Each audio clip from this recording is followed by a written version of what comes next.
With its 2.5 million square kilometers, Sudan is the largest African country and the 10th largest country in the world.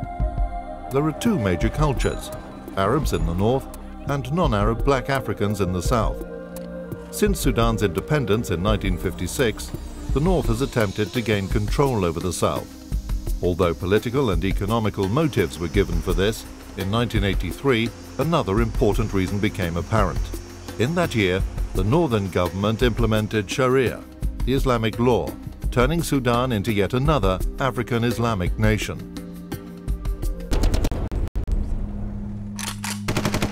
The north tried to violently subject the south to its rules. The south, mainly Christian and animist, strongly resisted, resulting in a 23-year civil war. From the beginning, Open Doors has supported the Christians under threat, both in the north and the south of Sudan.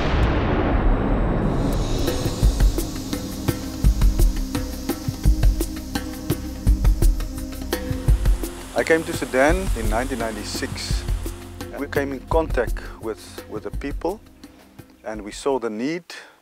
We saw the devastation of a 23-year civil war. Everything destroyed, the infrastructure, education system, everything came to a standstill.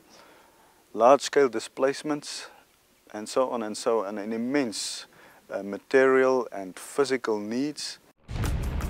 In order to meet the most urgent needs, Open Doors flew in 180 tons of food, medicine and other relief goods. Because South Sudan's infrastructure was totally ruined, this was done under primitive and often dangerous circumstances. Millions of people fled the horrors of the war and were scattered all over the region. But as always, the church goes where people go. And soon many new churches started to pop up all over South Sudan, bringing people hope in their despair. However, these small and young churches lacked good foundations and could hardly handle the rapid growth and the still strong influence of traditional African witchcraft religions. Open Doors soon started training the Christian leaders in order to strengthen the young church and to equip its people. Yeah, the first training I was involved in Sudan was with 5 pastors of a local church, and we had about 2 weeks together studying and learning together from the Bible and also different skills in preaching and so on. And as we were winding up the seminar, we heard this humming sound, and we were coming outside trying to locate what was the sound when the first bomb started dropping. We instinctively also ran off for the nearest trench, and we dived into the trench just in time as well, as the next round of bombs actually hit the church compound. And that was our welcome to work in Sudan.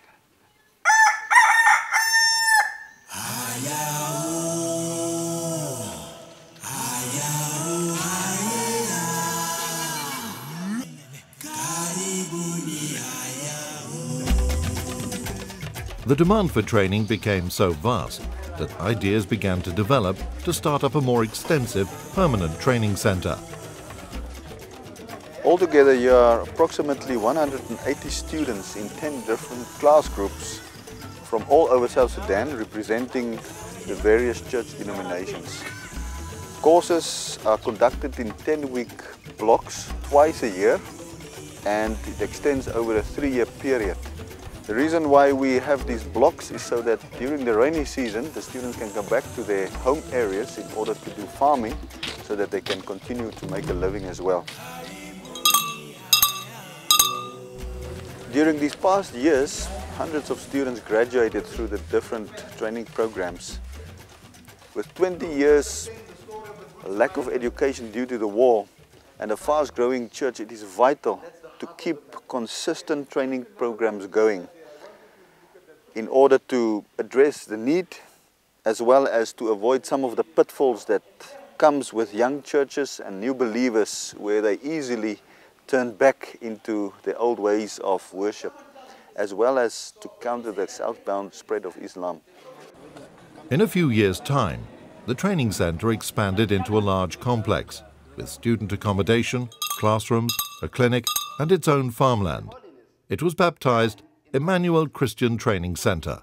Besides theological training, a lot of effort is put into practical skills and women's education. The centre also brings stability and job provision for local people in food supply and food preparation, maintenance of the premises and security. People live off the land, and so do we. So when there's cabbage, we eat cabbage for 2 weeks.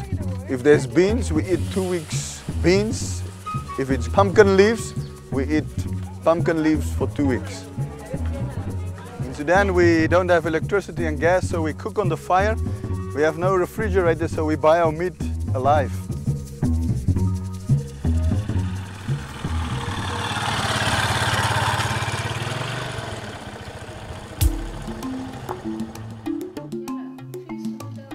Because the war left the local hospital in ruins, Open Doors also set up a small clinic. Initially meant for the many students attending the courses, soon many people in the area found their way to the little health centre. They receive free medical treatment and lessons in hygiene, home safety and childcare. But not only physical care is provided. Every morning, the staff begins the day with explaining the gospel. Hope for the future is rare in South Sudan, yet found by many in Jesus Christ.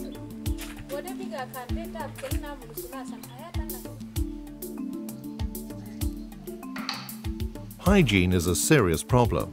Living conditions are primitive, and hunger and exhaustion take its toll daily.